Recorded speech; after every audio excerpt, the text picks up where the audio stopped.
and then they saw me in a bra, and that was it.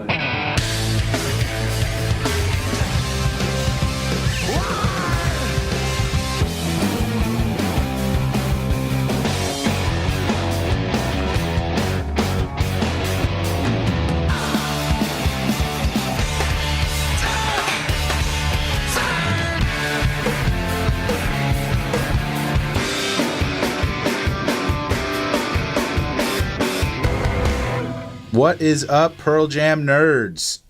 This is Single Podcast Theory. I am Brad Blazek, and I'm here with... I'm Brad Lyons. There you go. Did you like my little southern accent there? Yeah. I'm here with Bubba Brad.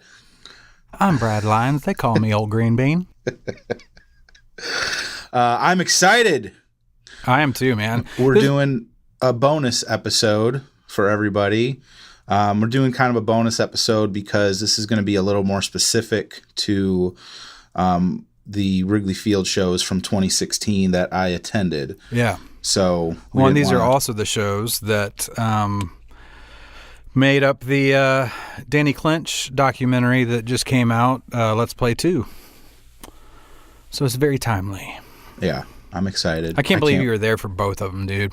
Oh, man. I can't either. I almost didn't go. Why? Well, because I had gone to the 2013 Wrigley show, and that is a whole other episode we could do. And I just felt like, well, I went to that show. It's my favorite band playing at Wrigley Field, like my favorite place in the whole world. I'm a huge Cubs fan, and I just was like, I've seen it and I've done it, and it was awesome. And it's expensive, and I live like 8 hours away from Chicago. It's and since it was 2 nights, I'd have to 2 nights over three days. They had a day off in between, so hotel and rental car and all that stuff. But I decided that I needed to go to these shows because 2013 was kind of a clusterfuck for me personally, which we can get into that if we do an episode on that show. Right. And like I said, I knew I was going to go see them in Lexington in April. And I just was like, that was another thing. I thought, well, I'm going to see them this year in Lexington. I don't have to go to those shows. But man, something was just gnawing at me. Like, you're going to kick yourself. Yeah, sure. Because they're going to be like mind-blowing shows, and there's going to be special guests, and they're going to play for 5 hours, and they're going to play every, album back to back. And you know what I'm saying? I just was like, you will be killing yourself if you don't go to these shows. So at the last minute, I entered the 10 Club ticket lottery. And that was another thing. I'm like, I am not sitting like in shitty seats in the back of Wrigley Field. Sure, yeah. I mean, if you're going to spend all that money and make that trip. Right. So I was like, because that's part of the 2013 shows. I had really bad seats. So I was like, I'll enter the contest to win tickets. And if I get general admission, I'll go.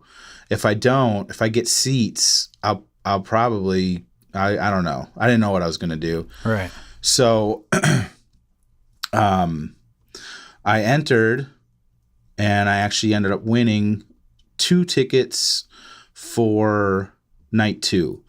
And the way the fan club works, if you don't know, is I didn't win tickets. I won the opportunity to pay for 2 tickets for night 2. You have to buy a pair of tickets, which is like $188. And I couldn't afford both nights. So what I did was I went on the porch, Pearl Jam website, on their message board, and I just put it out there because they got a thread. Everyone's looking for tickets. I put it out there. I said, I've got 2 tickets to night 2. If you have 2 tickets to night 1, we can be each other's guest. And, if that comes out in the wash, yeah. Yeah. And that's what happened. This girl hit me up, and it's kind of scary to put your trust in strangers. Yeah, no shit. You know what I mean? And but it worked out. She showed up, and actually, if anything, I could have screwed her over because she had night 1, so she had to give me night 1 tickets before I could give her night 2 ticket, because you can't get them until the day of the show. Right. So I could have gone in with her and then been like, never seen her again. Right. But her name was Kristen. We met through the board, and it worked out. So that's kick ass, man. Yeah. Well, I'm telling you, dude, Pearl Jam fans are the coolest, just down to earth people. Yeah, man. This isn't to kiss ass or anything, but like I've just been really shocked at how cool the people have been that have kind of chosen to listen and give us a try and engage and all that stuff. Like no one's been a dick, right? You know what I mean? Like or that whole like I'm a better fan than you guys, or you know what I mean? Like right? Everyone's been really like articulate and kind and supportive and excited, and I just figured this will be episode number 8. I just figured by this point, if we had enough people listening, which we do, that there'd be, I don't know, at least one asshole in the crowd. But I figured by now we'd get a lot more emails telling us like, well, actually, that's not how it happened.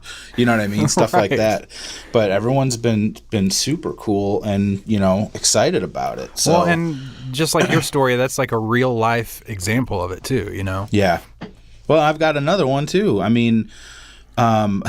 Another part of me not wanting to go was because at the 2013 show, there was some parking issues, and I met a guy named Bob that lives in Chicago. He actually lives like 10 houses down from Wrigley. And I don't know, it was before the Lexington show. It was probably late 2015. That we started talking just about Pearl Jam, and then I met him he was at Lexington. I hit him up. I just said, "Hey man, I'm coming to the shows. I need what is a parking situation? Help me out, because I haven't lived up there in 20 years." And he was like, "What days are you coming? How long are you going to be here?" And I told him, and he messaged me back like 5 minutes later, and he said, "I'm sending you neighborhood parking passes. And there's a map that'll come with it, and it's like a 10-block radius that you can park around Wrigley Field, because he lives in the neighborhood." Right. And he's like, "Just stick them on the car." And I'm like, "What do I owe you?" And he's like, "Nothing. It's one of the perks of living by Wrigley Field." So I was able to not only not worry about parking, but I parked like a block and a half from Wrigley Field. Oh shit. So I mean, I could run back to my car, which comes into play later on. I was able to run back and get, change my clothes and stuff. So, and that dude, just happened to be a Pearl Jam fan and hooked me up. It was awesome. That's so badass. So, and just everyone I've met over the last couple years at the few shows I've gone to, they're just the coolest people. And these are the diehards. I'm talking about the people that are camping out in the GA line the night before, right? But it was these shows were incredible for me. I think we're just going to focus on night 1, but both of them were just incredible. Yeah, we'll do another one on about the 22nd. Show. Yeah.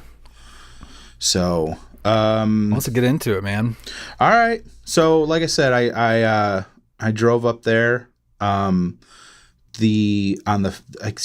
1 was Saturday, so I was up there Friday afternoon, trying to get. I'm a big poster guy for shows that I go to. Some people collect like all of them. I just want the ones I go to, but people are nuts about merch and posters, and I wanted to try and get my posters as early as I could, but I got up there and they had a merch booth set up like a block from Wrigley. And when I walked up, the guy was like, we just shut the line down like 5 minutes ago. So I'm like, well, I still got like 3 days to try and get my posters.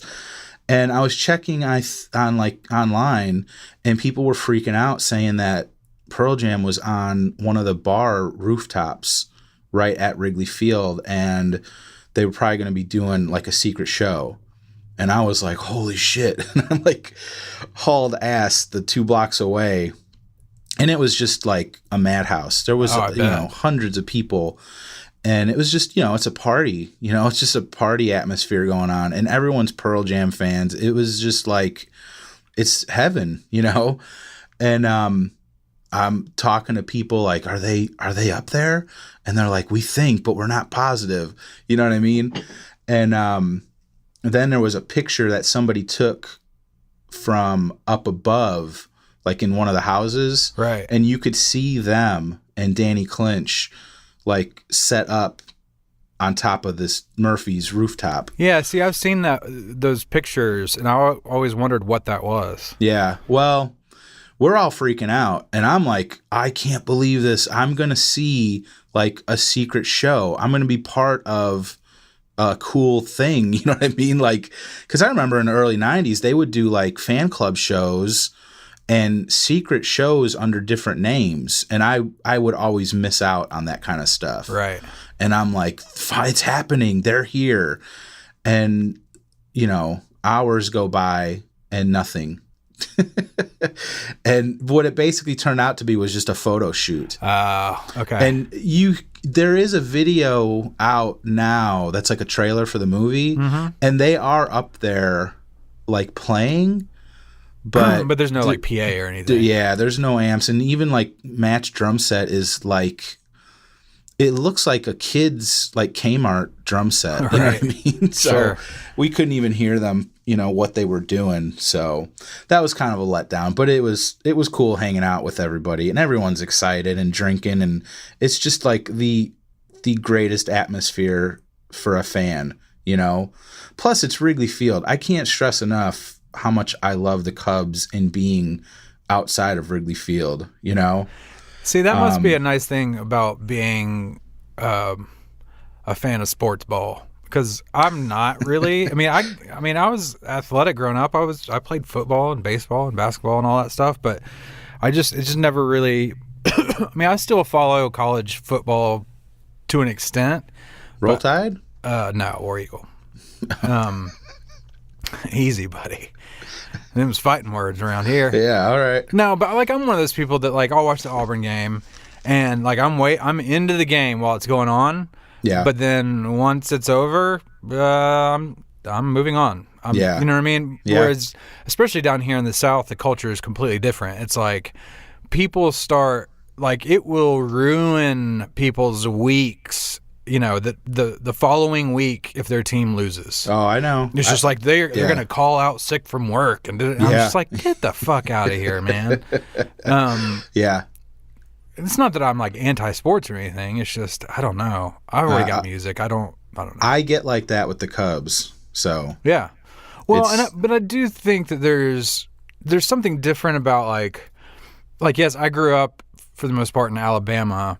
But, Auburn and Tuscaloosa are not in Birmingham. There's not like a Birmingham team. Right. I might have felt differently.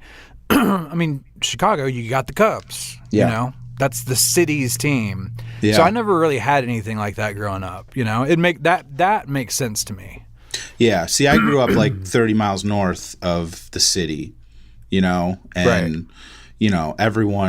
everyone in my family were just Cubs fans. Absolutely, yeah. So it's just something you grow up with. And, again, knowing that Eddie is such a huge Cubs fan, that's another connection to this band and to him. Yeah. And to know that this goes back to 2013, that was like just knowing that Eddie is going to be playing at Wrigley Field, like my band is going to be playing at Wrigley Field, and I know how much of a fan he is, there was no way I wasn't going to that show. Right. And that's part of why I wanted to go to this one too, but I was kind of on the fence for a little bit. But knowing now, I'm so glad I went. Yeah, shit. You would have been kicking your own ass. Yeah, it would have been. I would have been really, and then especially because the Cubs went on to win the World Series like 2 months later. Yeah, man, that's so. Yeah. So it's and he was all over the games. You could see him behind home plate in Cleveland during the national broadcast of the World Series. Right. So I'm just it was. it's hard to explain if you don't get it, just how excited I was. But so I actually saw Eddie later, like in the alley. He like ran from a door to like a black expedition, and they just hauled ass out of there, you know? Yeah. But so went back to the hotel and tried to sleep. And I think that was the night. I don't know. I couldn't sleep. I got up at like 1 a.m. and went to like Walmart, and then came back to the hotel, and then went back to Wrigley like at 7 a.m. to get in line. Oof. And yeah, but it was cool. There was a buddy of mine named Nathan and his son Caden they're from Ohio, and I met them in line in Lexington. Okay. And they showed up a few hours later, maybe 10 o'clock, and we were hanging out in line. And there was already probably like 80 or 90 people in front of me. Okay, yeah, I was going to ask how many people were there. Yeah, that had been camping out for, a day or two. And there was one guy named John that he had posted like on Twitter like 4 days earlier that he was in line. And I thought it was a joke, right? Like, hey guys, I'm already here, ha ha ha. Right. It was not a joke. He was there when nobody was there for like 4 days. Yeah, didn't Eddie reference him at one of the shows? Yeah, that was the thing.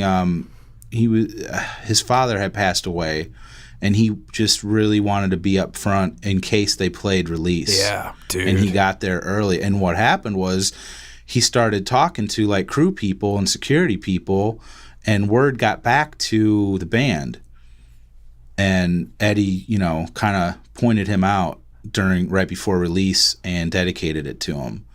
Oof. And what's cool is, so, we're out there hanging out, and it kind of gets nuts because people start lining up, and there's a line, but then security comes out and they're like, we need these people to move, and like this section needs to go over there, and it kind of becomes like clusterfuck, right? Because no one wants to give up their spot, and some people are like cool about it, and some people are freaking out. And John kind of became like the go-to guy. Like, he was trying to talk to security about the line and keeping tempers from flaring, and trying to work with security. Wow. And people in line. And that's how I like met him, because I went up to him. I'm like, hey, is there anything I can do? Because I've done this a couple times, Lexington and Memphis, and what can I do? And he was like, man, I don't know. He was kind of flustered trying to like handle it all, and it all worked out. You know what I mean? And so at one point it started raining, like monsoon rains, and nobody wants to like leave their spot. You know what I mean? Right. But at the same time, people are pretty cool about if you need to run to the bathroom or go get something to eat. You know what I mean? It becomes like a like community. Basic human functions. Yeah, exactly. And people are real cool. The best thing to do if you've never done it before is just when you get there and get in line, just start making friends, talking small talk with the people that are around you, and it just becomes like a cool thing, and everyone's pretty cool. So, but man, it started pouring down rain. Like we were soaked within like 5 minutes, and the rain didn't let up for like 2 hours. So that kind of Did they have sucked. to push the show back or anything? No, this was like at noon. Oh, okay, gotcha. That's good. So eventually the sun came out, and then the weather was like gorgeous, and it kind of dried out a little bit, but like I said, my car was like a block away, and then it was getting hot. So I'm like, I'm gonna go turn the car on and change, and I'm in this alley changing my clothes and trying to drive. Brad B just butt ass naked. Yeah, and I'm in front of people's houses. This is like, I don't think you've ever been to Wrigley Field, but I have. Okay, it's just, there's the houses. It's a neighborhood. Wrigley Field is like literally in the middle of a Chicago neighborhood. Right. You know what I mean? So I'm in this like alley halfway off the street trying to get changed and dried off. And, there's a dad out there playing catch with his son. And I'm just trying to change and, and then get cooled off. And you know what I mean? But again, if I didn't have those parking passes, I probably would have just taken, the L down there and just been screwed. So anyway, but I guess we can kind of flash forward to when we got in and the show started. Yeah.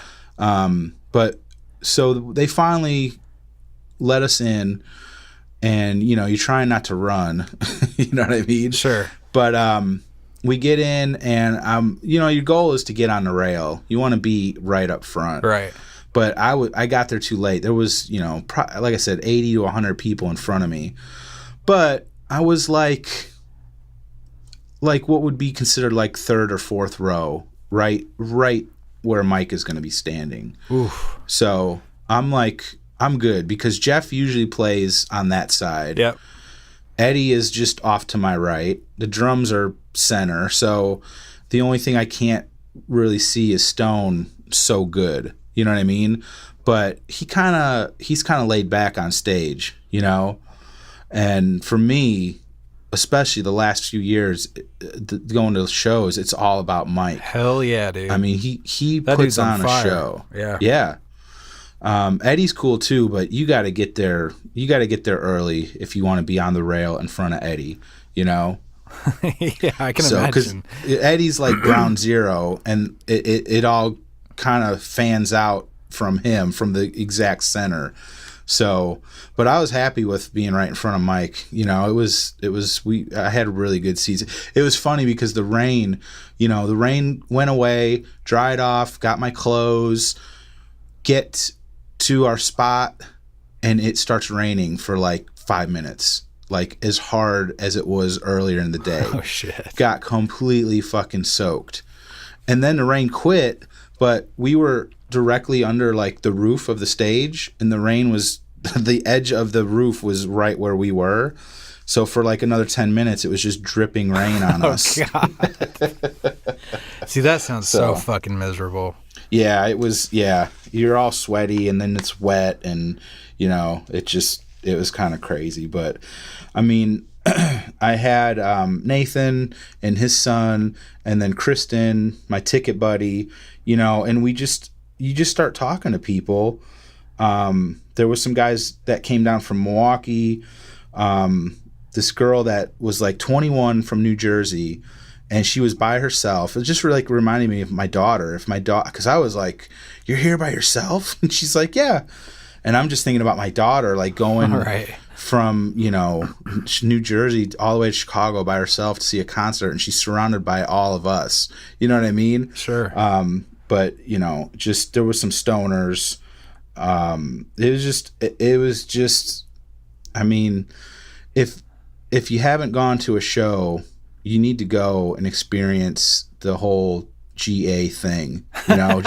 Just once. Get there early. You don't have to get there at 7 a.m, but get in the GA line, and meet up with people. And this is coming from someone that hates people.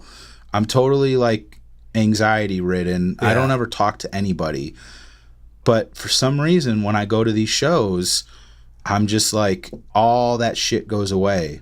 And part of it is because people are so fucking cool. You can just... Yeah, and it's like there's an obvious common thread with the people there. I mean, not everybody necessarily, but right. You all know that you're all there for the same reason. And at this point, Pearl Jam shows are so...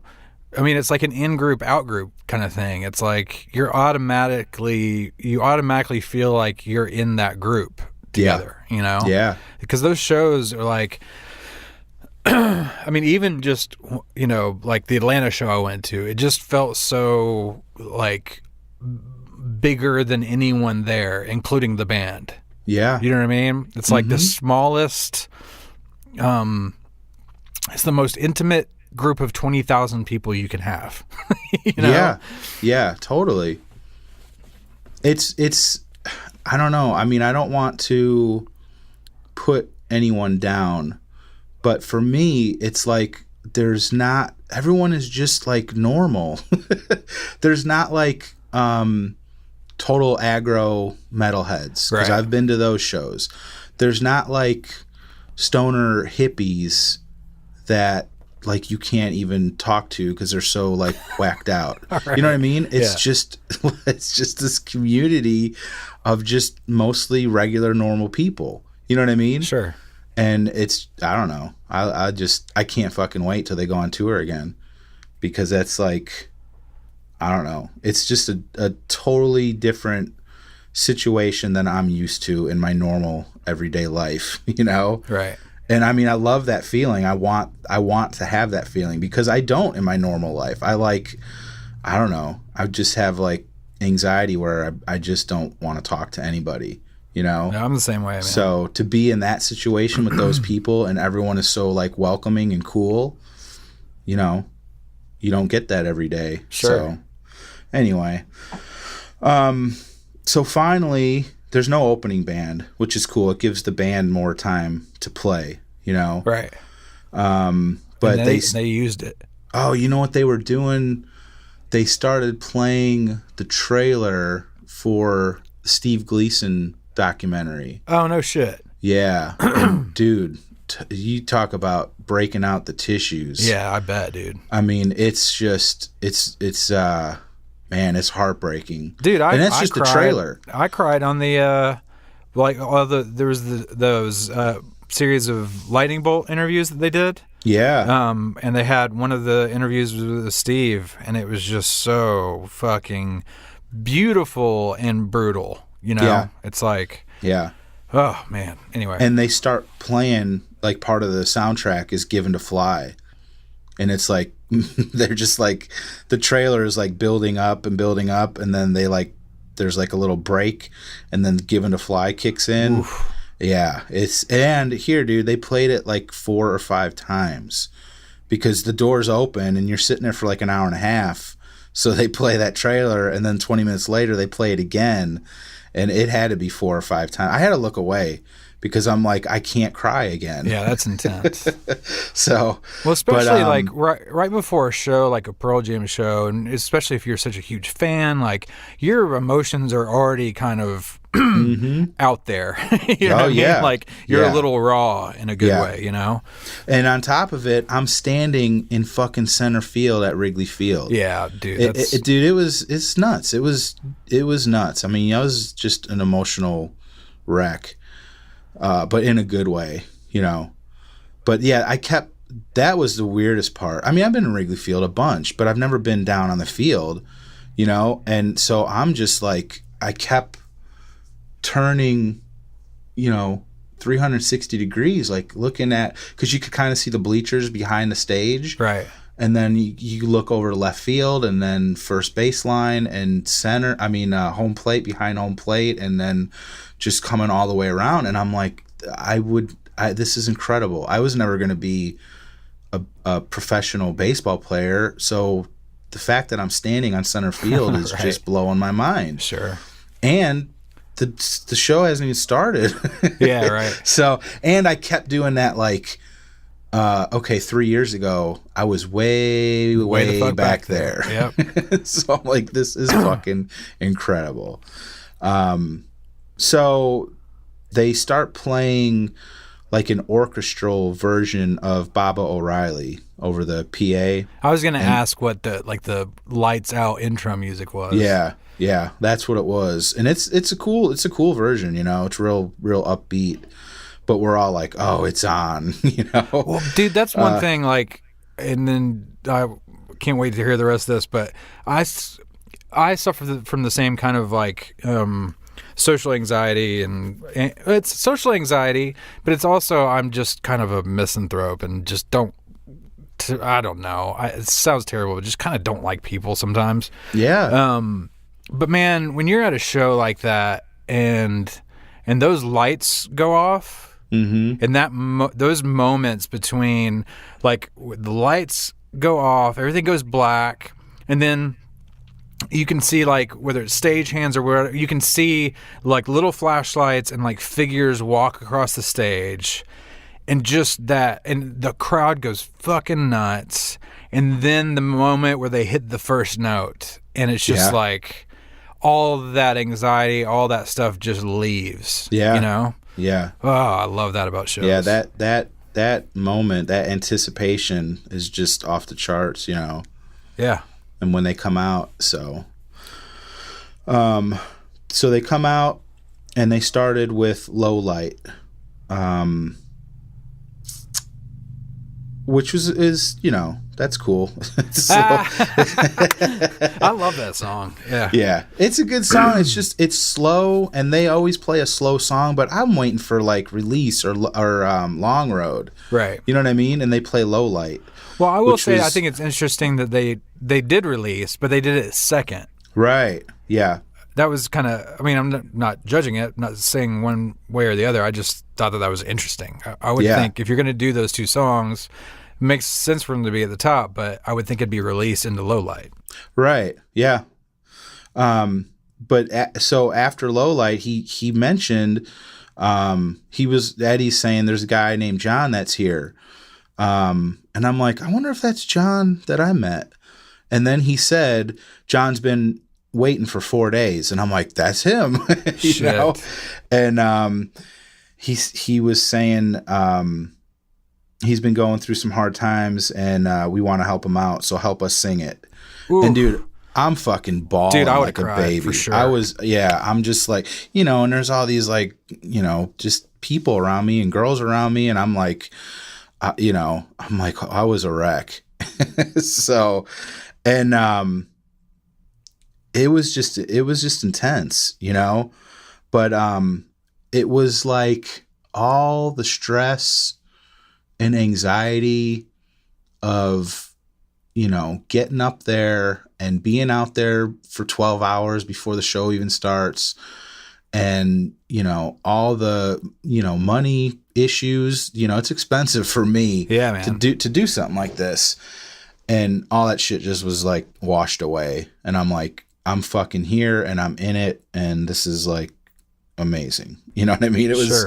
It was just a special moment for me. So, and that on top of John, you know, I was just like, I know him. You know what I mean? Like, Eddie's talking to him, and they had him, you know, they got those giant screens on the side of the stage, and they're showing John and the people around him on the rail. It was fucking just incredible. So then they go into a Beatles cover, the song Rain, which I thought was hilarious. Just because, well, the history of the first show from 2013, you know, they had like a two and a half hour delay right, because it rained. So I thought that was funny, on top of earlier in the day it rained, you know. So then they did Elderly Woman, which again, you know, they like to do these slow songs to kind of build up, you know. But so then they did do the Evolution. I fucking love that back to back. Elderly Woman and Do the Evolution. Yeah. Woo. Yeah, it's just such a cool build up, you know, to that song, because that song just makes me nuts when they play that live. It's such a killer song, you know.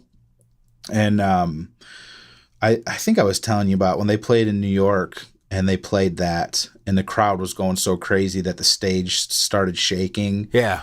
And it kind of freaked them out. So now when I hear that song, I just go like as nuts as I can, you know? So then they played, they went into Last Exit. Woo. And I'm like, oh, like I'm thinking that's the first song on Vitology. And what if we're going to get an album tonight? Right. Because Vitology is one of the ones that they haven't played live yet. So I'm like, oh, here we go. Then they played Lightning Bolt. Right. It's like, And you're oh. like, meh, meh. Yeah. Not because I So- love Lightning Bolt. No, I do too. I love both those songs, but I just was like, Just hoping. just one of the things like everyone was talking about in line and in the crowd was like, what do you think they're gonna play? Do you think they'll do an album tonight? And it was just kind of funny. Like, nope, they're not gonna. So That song kicks ass live, though, man. Lightning Bolt, Yeah. fuck yeah, Damn. I love that song. So then we go into Sad, Mm-hmm. which that's from Lost Dogs, isn't it? Yes, it is. It's like a B-side. I'm pretty sure. Yeah. And then Amongst the Waves, which is such a great song. Hell yeah, man. And then Even Flow, which is, I mean, I don't think I'll ever understand the people that are like, oh, Even Flow's overplayed. Like, if you are a fan of Pearl Jam and if you're a fan of Mike McCready, like, Even Flow is the fucking mountain, for when he starts soloing. I mean, it's just, he goes nuts during that song. Dude, that's Plus it's fucking Even Flow. I mean, the Stone's majority of riff is so fucking. I love that riff, man. Yeah. Yeah. And that song, I mean, it's like they have to play that song. You know what I mean? That song like put them on the map. Sure. So Well, I love about them too is that, like, I understand what you're saying about they have to play it, but they don't have to play it, but they do. Yeah. I mean, there's other like classic songs, or there's that they don't play every time. Yeah. You know what I mean? Like, Yeah. I don't know. I mean, I'm just saying that for me, that song is all about Mike's solo. yeah, man. I mean, I don't know. That's just like a huge set piece. Well, and it's still to him. this day like one of my favorite breakdown sections in the song. That Yeah.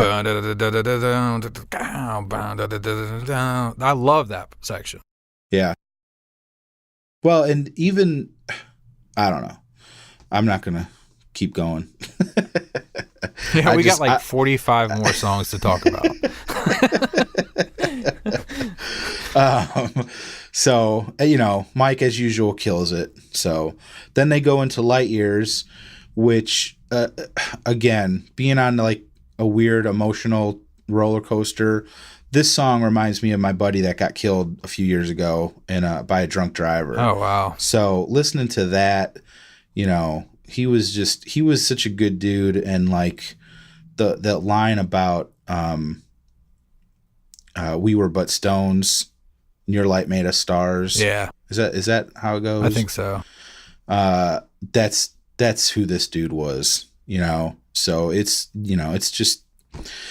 it's that sad, happy moment. Right. You know what I mean? Yeah, totally. So, and then then they played I Got Id. Ooh, which, man. Yeah. I fucking love that song. Yeah. I do too. And the last time I saw them play it was in 1996 in Fort Lauderdale. So just to hear them playing that song live was really fucking a highlight for me. Well, because dude, I love that song. You and I are both kind of tend towards some of their heavier or more like raw stuff. And Yeah. you had one little 3-song block of Do the Evolution, Last Exit, and a Lightning Bolt. And now you've got I got shit into Mind Your Manners and then Unthought Known. Yeah. Oh my Yeah. God. I love all three of those songs. Yeah, dude. Yeah, Mind Your Manners is just fun. You know what I mean? It's new. I mean, it's a couple years old, but it's a newer song. It's fucking fast. Mike's going crazy. You know what I mean? It's just a fun live song. And Unthought Known is another one that's just that song is just like, it's kind of like a hidden gem. Like I forget about that song until I hear it. And I'm like, oh yeah, Yep. this song's fucking incredible. And then Masters of War is holy shit. I don't know. You should check this out, this version, because it's a little bit different than what they've been doing. It was kind of slowed down. Okay. And, Eddie singing on it is like he's ready to kill somebody. Yeah, like man, I've always loved the, like, you can tell, like, there's so many reasons that they do different, like, each cover has its own reason that they do it, you know what I mean? Yeah. And they have done this song for so long. Oh, yeah. And like I told you, we weren't on the air when we were talking about it, but like, and I think maybe because of this show, I'm going to get back into it again, but I'm more of a studio album guy. It's been a long time since I've been a bootleg guy, just with any band. But my memory of this song was always like him doing it, like, I think it was the Bridge School. Yeah, him and Mike doing it on acoustic. Yeah, I mean, that was a long fucking time ago. Yeah, I want to say that was like 96. And I know I've heard and seen them do it with a band, with the full band, but it's always been like super stripped down. Like, I feel like there was one tour years ago or something where they even kind of like brought out acoustic instruments and kind of sat around and played a few songs, and they do it then. I don't know that I've actually, and I'm trying to remember. I mean, I've watched this show a couple times, but I can't remember. Was it like full band? Full band. I don't think. I know Mike had an electric guitar. Okay. And they really like ramp up the light show. Not that it's fucking Kiss, but I mean, sure. It's like, the stage lights are turned. I mean, I don't know. You'd have to see it. There's a lot of like dark, like purple and red lights, and it just kind of slowly builds the way they do it. And Eddie is like super low. His voice is super low and like growly. Yeah. It's fucking awesome. And then Mike goes just fucking nuts at the end. Yeah, I'm going to have to rewatch that. And I'm pretty sure on this night he broke a string or two. Love it. And then he was like kneeling down fucking with his pedals while he's playing. It's crazy, dude. It was really, really awesome. Hell yeah.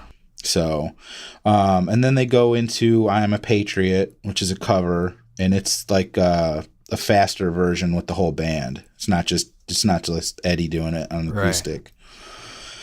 And then they do Daughter with they tagged it with WMA. Oh, that's right. Which is cool because I'm going to drop a bomb on you right now. What?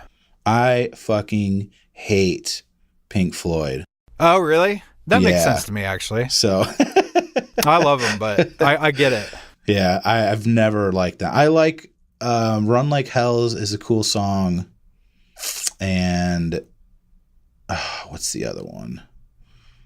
Wish You Were Here. Yeah. I can get down with those two songs. Everything else, I hate them. So Daughter, they always tag with Another Brick in the Wall. Right. So this time they did WMA, which I was happy about. I like that song.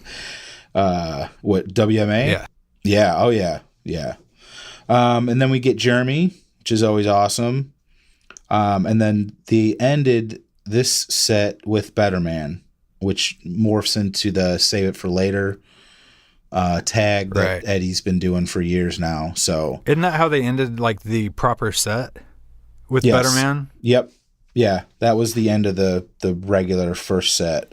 So pretty good set.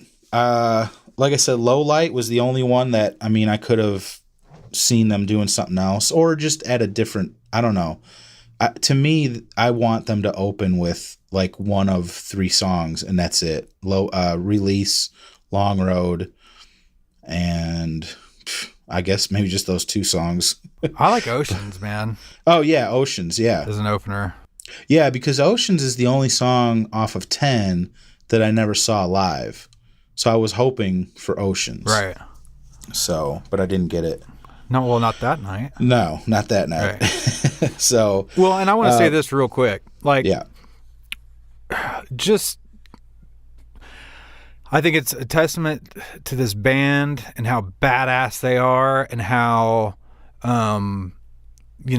age has nothing to do with, not that these guys are ancient, but I'm just saying, like, not many people make it to 50 and still put on shows like this as far as energy, just period, full stop, right? Yeah. But then 19 songs is kind of a long set for most bands. Right. And that would include like a song or two for encore.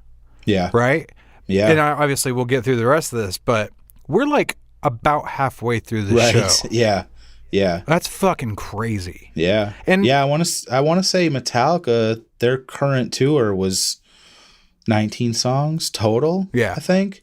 And that's including like, you know, a couple of like solos thrown in there. Right. So, yeah. Yeah, I mean, it's pretty cool. Well, I love what they I'm open spoiled. with for the first encore. Do what? I love what they open with for the first encore. Yeah, B-Girl. That cracks me up. Yeah. That's again, I mean, that's not something that they play very often. You know what I mean? It's cool that they'll do these, you know, these weird obscure tracks, you know. And I want to say there was a girl dressed up as B-Girl. Oh, really? Not too far from us. Yeah, in the crowd. I'm pretty sure that she was. I don't know if he saw her and that's why they played it, or if it was just a coincidence that she was there, you know? That'd be even cooler if it was just a coincidence. Yeah. And then after that, Ed starts talking about there's a couple in the crowd, a guy named Kyle, that his wife surprised him with tickets to the show tonight. He's in the Army, and he said that he tried emailing them because he wanted to meet them, but he never got a response or something. And he asked them to come up to the stage. So he just was like, come on up here. And they come up and he starts, he kicks into Just Breathe. And Damn. At one point he gets down on his knee and proposes to her while Eddie's playing. Oh shit, really? Yeah. Yeah. Wow. And so I'm like texting my wife, I love you. I'm crying. Oh, so, shit. then they, you know, she says yes, of course. And they're kissing and like, you know, slow dancing to Just Breathe on the side of the stage. It is pretty fucking awesome, you know? So then they go, Jeff comes out, and they play I Believe in Miracles, the Ramones cover, acoustically, which is awesome. I fucking love that song. Yeah, man. And so that was pretty awesome. And then in between that and the next one, Eddie is talking about waiting tables in Chicago when he was, you know, a teenager, and the freezing ass weather, you know, in the winters up there, because it's pretty brutal in Chicago in the winter. Fuck yeah. You know? And I'm just like, yeah. You know? I'm like, I remember that. And he's just talking about how he'd be waiting for the L train to come by and just wishing that, you know, he had made more tips so he could take a cab instead of the L, you know? And they start playing Let Me Sleep, which was kind of weird because it's fucking August. Right. You know what I mean? Yeah. But at the same time, it's like, I don't know if this sounds weird, but like, when I lived in Chicago was when I was like first became a fan of these guys, and I would listen to every little thing I could get my hands on, and Let Me Sleep was one of those songs. You know what I mean? Yeah. And it was never, I think it's on Lost Dogs, but at the time I think it was just on one of the Fan Club singles. So it was kind of hard to get. So it's just like you find these hidden gems that they put out, and they're hard to find. So when he's playing that, I'm just like, I'm back in Chicago. He used to live in Chicago when he was younger. And that's like, I'm just like, I connected to them playing that song, you know? Yeah. So after that,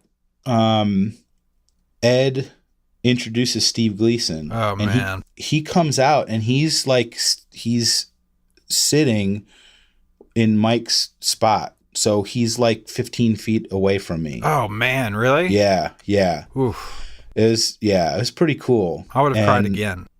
Huh? I would have cried again. Yeah. Oh, dude. It was, I mean, his wife is standing on one side and Mike is standing on the other, right behind him, like over his shoulder.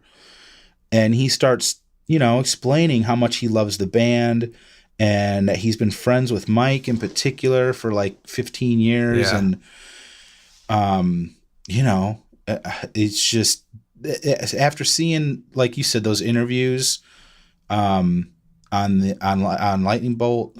Oh, dude. Then watching the trailer, you know what I mean? And then he comes out. I didn't know he was there. Then he comes out and he starts talking about that kind of stuff, and especially it was nice because he was talking about Mike so much. And then they kick into Inside Job, right? Which to me, that's like a Mike song. It totally is. Yeah. So that was pretty awesome. And then I noticed that he was like on the side of the stage, kind of in the background, but we could see him and like his family and everybody, man, like watching them play. So that was really, really special, Yeah, I'll have more to say about Inside Job when we do the Let's Play 2. Okay. Deal, yeah. So I'll save it for that. But yeah, is that on the? Yeah, that's on the soundtrack they just released, isn't it? Yep. Okay, cool. And then they go into your favorite band. Yeah, Comfortably Numb.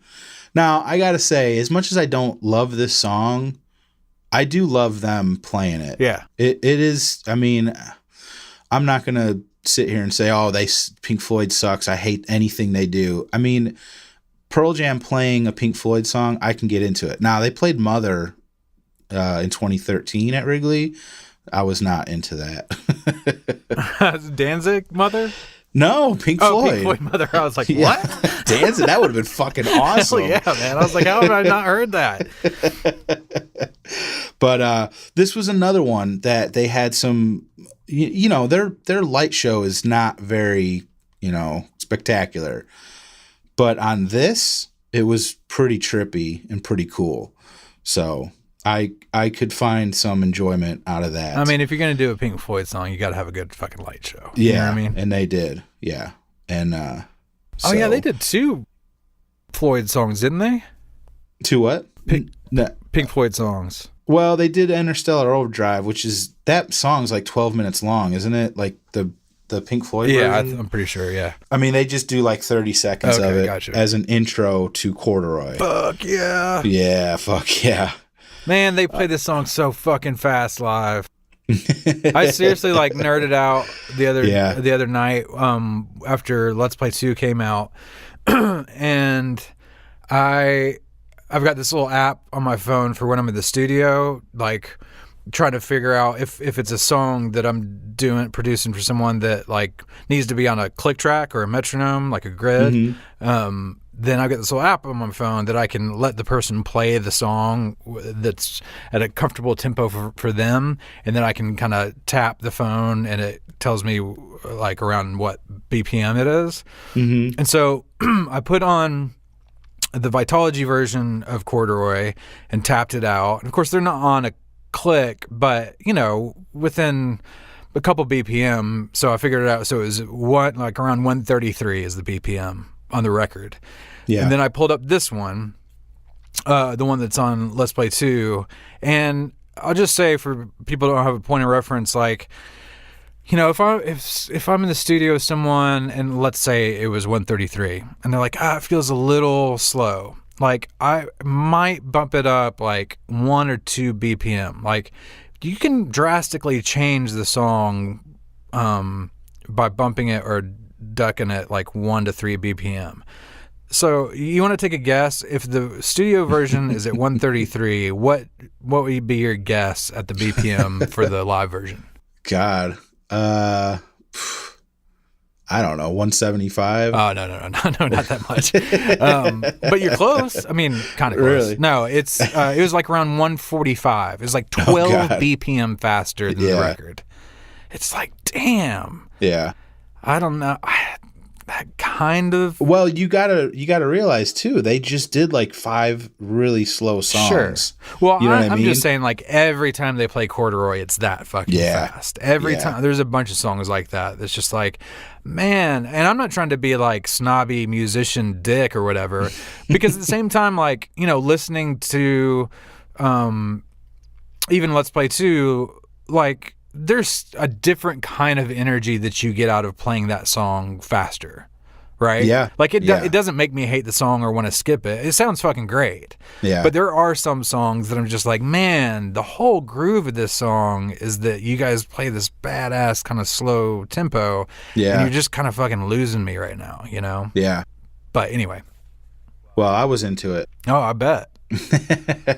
That's another one, if I remember right, that Mike fucking killed it on that song. Yeah. Yeah, well, I mean, he goes into those kinda solos jam at out. the end. Yeah. So good, man.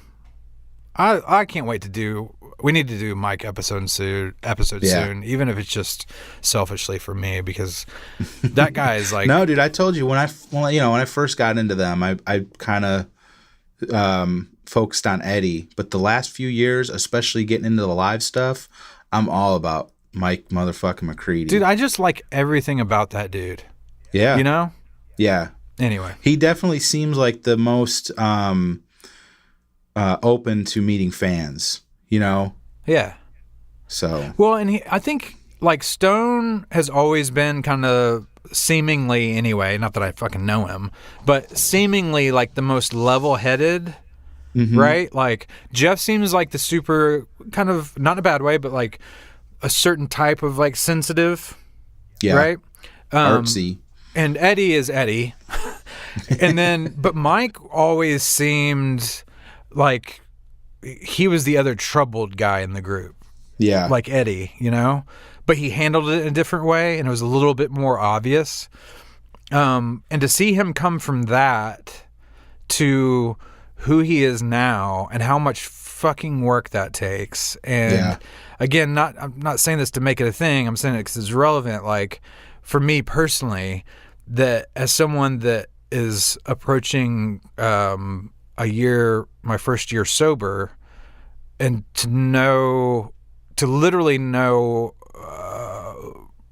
the kind of things he was going through and what it takes for you to have to go get help and all that kind of stuff, and to see him where he is now, it's like it's taken on a even new meaning for me looking at him, because now he's another one of those people that like got his shit together and it's worked, and it can happen, and you can still make great music and not be a total fucking nutcase and drunk all the time, and you know what I mean? Yeah. It's just so fucking cool to watch. Every one of them has a great story, but for me, especially Mike, he just seems like the most out of 5 guys who seem like regular guys anyway. Right. He seems like the most just regular guy. If you saw him walking down the street, you know, you could totally talk to him just like a regular person, you know? Sure. And not that the other guys aren't, but I've read a bunch of stories and stuff online of people meeting the various members, and he just seems like just the most regular dude, you know? So. Yeah, dude. Well, they do Porch next? Porch, yeah. Damn. And it's cool because Eddie's been doing this for years, but he plays this like, intro? It's this weird like shuffle palm mute little intro to the song. Look at you using the music terms. Shuffle palm mute, motherfucker. I like it.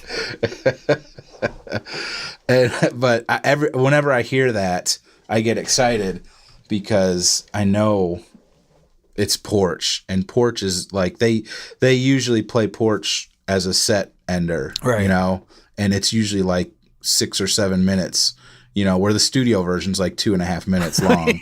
You know, Well, and back in my earlier boot days too, I just remember, okay, I'm gonna fast forward through the 7.5 minutes of them just holding the groove because Eddie's climbing the fucking rafters. Yeah, you know exactly. what I mean? Yeah. Every time. But it's cool. he doesn't climb the rafters anymore, but he's total like crowd participation. He comes down to the rail. He's high-fiving people. He's, jumping into the crowd. Not stage diving, but he'll stand up on the rail and usually grab someone's hand to hold him up, and he'll sing that end part, the last part, and it's pretty awesome, But everyone's going crazy trying to get to him, Yeah. But yeah, Porch was awesome as always, and that was the end of the first encore. They come back out and rip through Go, Oof. which was pretty awesome. Yeah. And then they play Black, which, if you've heard, it's one of the greatest performances of Black in a long time. Yeah, dude, I listened to it on Let's Play 2, and it's killer. Yeah. Well, what? It is killer. I think it's good. I think it's really good. Totally amazing. I just remember feeling like I thought they were gonna, because he did that "We Belong Together" thing, like he did like an Unplugged, and he's done it tons. Yeah. But I know it's not a new thing. But he was doing it, and the band was super chill, and they just kind of like it, just all kind of softly. The song ended. Yeah. You know what I mean? I thought they were going to use that to bring it back up for a second. Yeah. It was cool. It's good. Next is a Cheap Trick cover, the song Surrender, which was so fucking awesome, and I was really hoping that one of the guys from Cheap Trick would be like their guest, right? Because those guys are from Rockford, Illinois, which is not too far from Chicago. So I figured, well, because I think in Boston, was it Tom Hamilton from Aerosmith came out? Right. And they did, what song did they do? They did an Aerosmith song with him. So I thought, well, this is going to be their version of that. But nobody came out. But still, it's a great fucking song, and it was awesome seeing them play it. Fucking Rockford. So That's then a weird we get... place. Huh? Rockford. It's a weird little town. Yeah. I think I've been there once or twice when I was a kid. Yeah. I want to say... I don't know, dude. We had a... This is going to sound crazy. We had a Yugo when I was growing up. My mom bought a brand new Yugo, 1986. That's funny. Those I don't tiny know little why. cars, man. Oh, man, Like- I loved it. Little disposable. It's like you run out of gas and you just throw it away and buy a new one. Pretty much. Like those Geo Metros. Yeah, exactly. We drove to Florida in that thing from Chicago in the Yugo with no air. Oh my God. With no AC, and it was 4th of July weekend. Fuck that. It sucked. You're an idiot.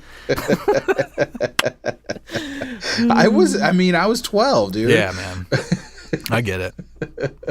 I'll let my mom hear this. But I don't even Rockford. I don't know why. As soon as you said Rockford, I thought of the Yugo. So I don't know if we bought it from a dealer out in Rockford or what, but I don't know why I associate that Yugo with Rockford for some reason. But anyway, Moving on.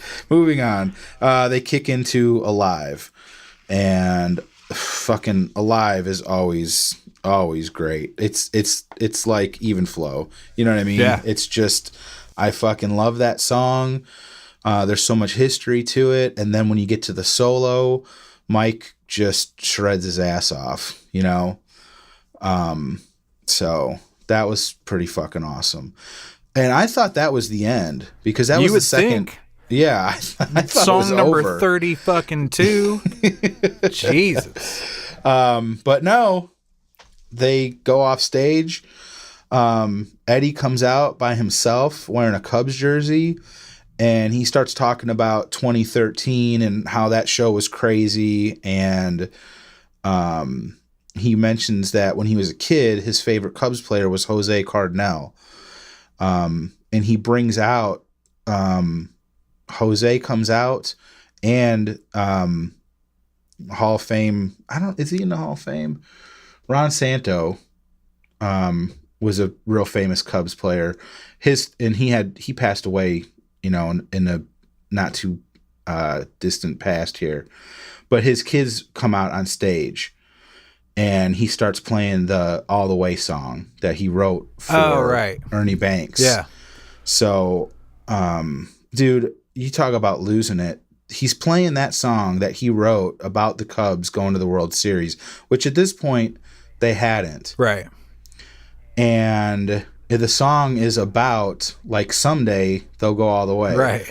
And so I'm at Wrigley Field. Eddie is singing this song to me, and they're showing highlights from, the last 60 years of Cubs history. And I was a fucking mess, dude. I was trying so hard not to, lose it, but I did. I'm just doing that, like, can't breathe, and I'm crying, and it was terrible. That's awesome. So, but yeah, I mean, it was awesome in a way, right? But then the band comes back out, and they fucking kick into Baba O'Reilly. Oh, they did? I couldn't remember if that was the night that they did Baba or if it was I've Got a Feeling.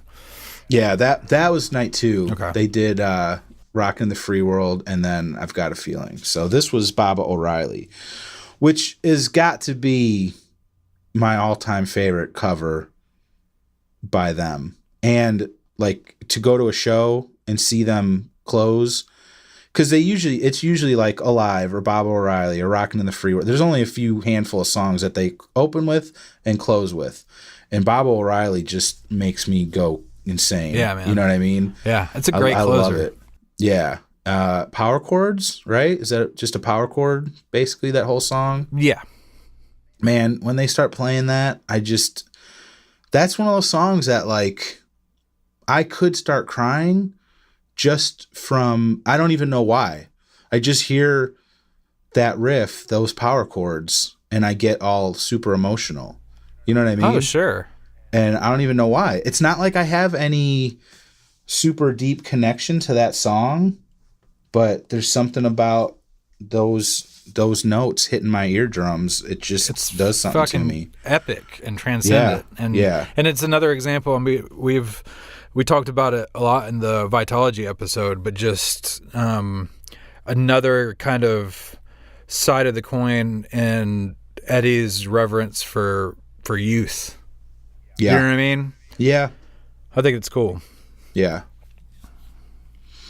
So that was the end of night 1. Man, you got to see a kick-ass fucking show. Yeah, dude.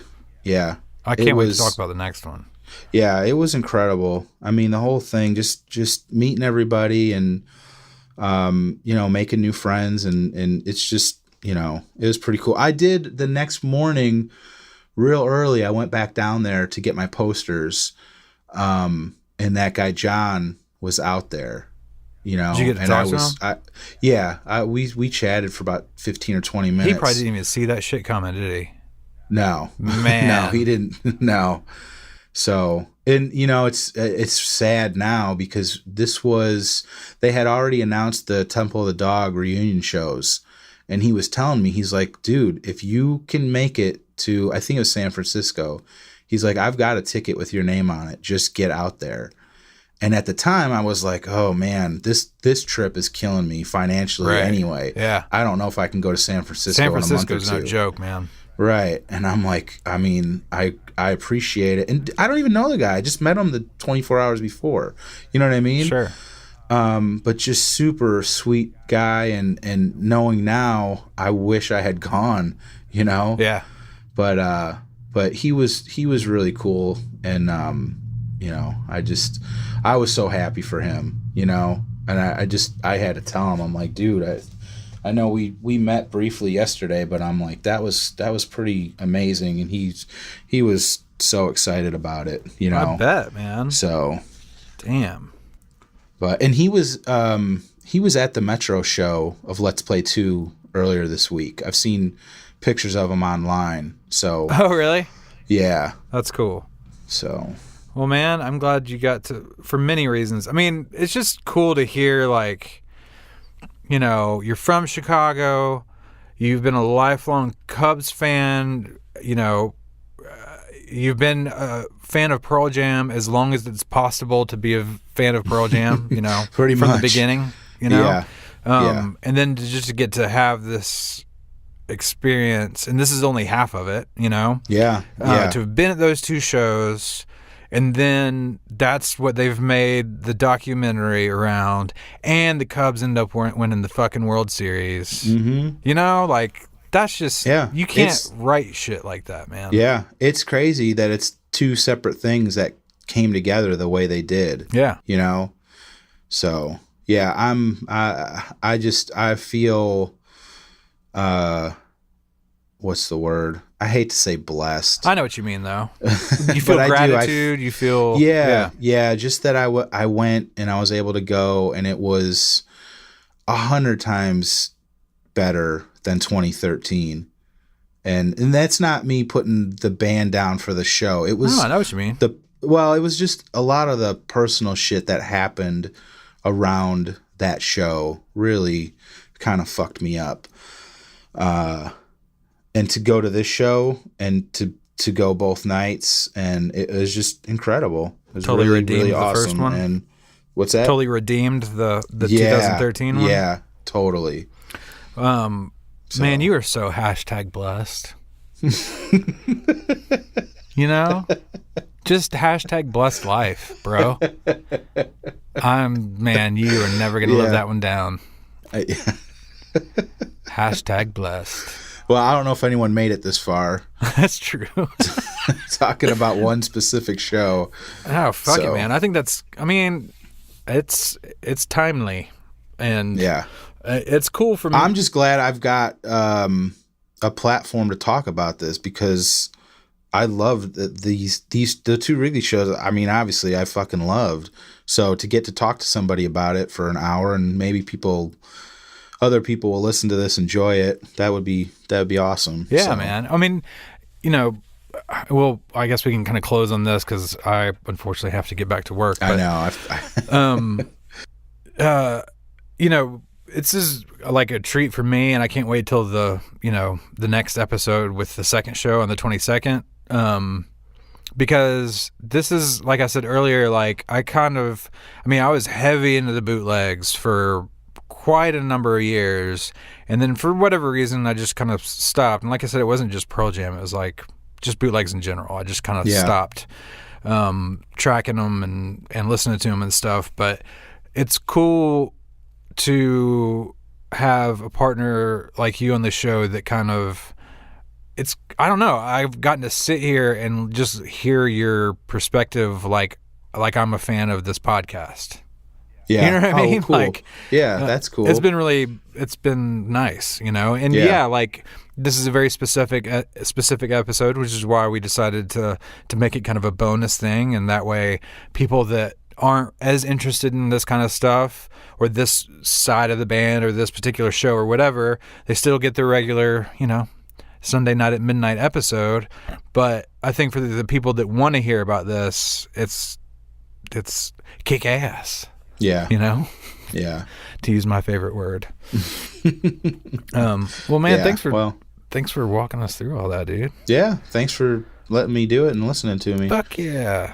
I guess we should remind everyone that you can follow us on Instagram at Single Podcast Theory. You can follow us on Twitter at Pearl Jam Podcast. Search for us on Facebook. We're on YouTube. What else I'm missing something? Oh, you can email. Yeah, Single Podcast Theory at gmail.com. And I want you to notice consecutively for 4 or 5 episodes now, I've not said single video theory.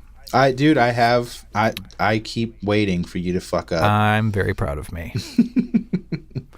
I'm very proud of you. Thanks, bud. And if anybody went to these shows, and I want to hear your personal reviews, so send me an email. singlepodcasttheory@gmail.com. I don't know if we'll read them on air, but I will definitely read them and probably email you back. So yeah. Well, and just know too, for everyone listening, just in general, like if we don't email you back either right away or at all, it's probably because we're planning on talking about your email on the show. yeah. Some of the stuff that might be a little bit more conversational, we'll probably keep just on email, but just so we don't end up with 55 minutes of reading emails about. And I think I speak for you. We both work kind of crazy hours. And for me, if I don't email back right away, it's because I want to be in the right mood to really concentrate on writing a good reply.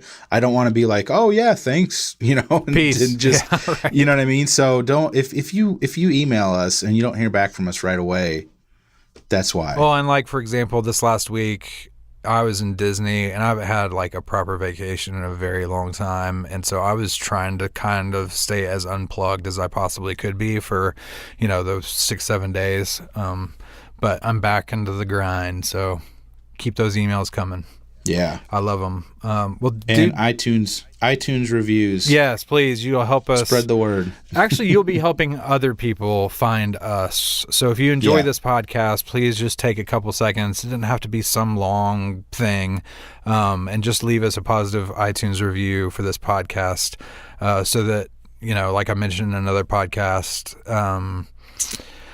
In the Vitology episode, if like as of right now, if someone types in Pearl Jam into Apple Podcasts or iTunes, we're not going to come up. We need more of those reviews to help us show up on those search fields. So please help us out if you don't mind. But that's going to be it. We'll see you guys next week. Thanks for listening. I'm Brad Lyons.